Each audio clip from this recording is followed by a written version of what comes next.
Patient Ajay Raval, જેની ઉંમર 23 વર્ષ છે, તે મારી પાસે બતાવવા આવ્યા કે સાહેબ મારો પગ વાંકો છે એમ કરીને. તો મેં એમને તપાસ્યા, જોયું.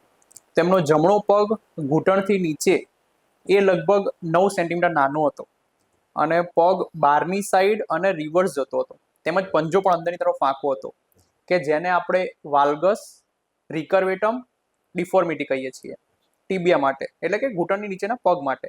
અને પંજો હતો એ અંદરની તરફ એમનો વાંકો વળી ગયો હતો અને પગ પણ 8 થી 10 સેન્ટીમીટર જેટલો નાનો હતો.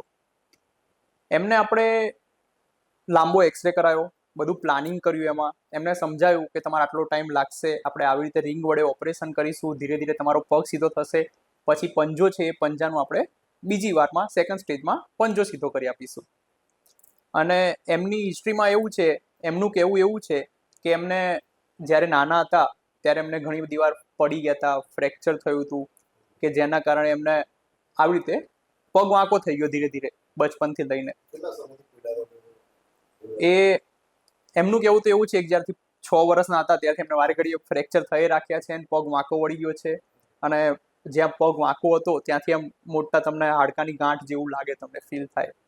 ભગવાન એટલે એના જીવનમાં નહીં, આખા કુટુંબ વાળાના બધા માટે, જીવન માટે હું તો કોઈ ભગવાન કહેવાય. કારણ કે આજે આપણો આ છોકરો છે, આ છોકરાને આ નવું જીવનદાન મળ્યું, એટલે નવું જીવનદાન આપ્યું એટલે આપણા માટે તો ભગવાન જ કહેવાય. લગભગ 4થા ધોરણમાં હતો ત્યારે એકવાર ફ્રેક્ચર થયું પગમાં. ત્યારે એટલે રમતા હતા ને, આટલી નાની પાડી હોય ને એથી પગ ખસી ગયો તો ફ્રેક્ચર થઈ. નીરવ સાહેબ જોડે જ હોય છે ઓપરેશનમાં, એટલે એના કારણે નીરવ સાહેબની મુલાકાત લીધી. પછી એમને સમજાવ્યું કે આ રીતનું ઓપરેશન આવશે, પગ કમ્પ્લીટ થઈ જશે.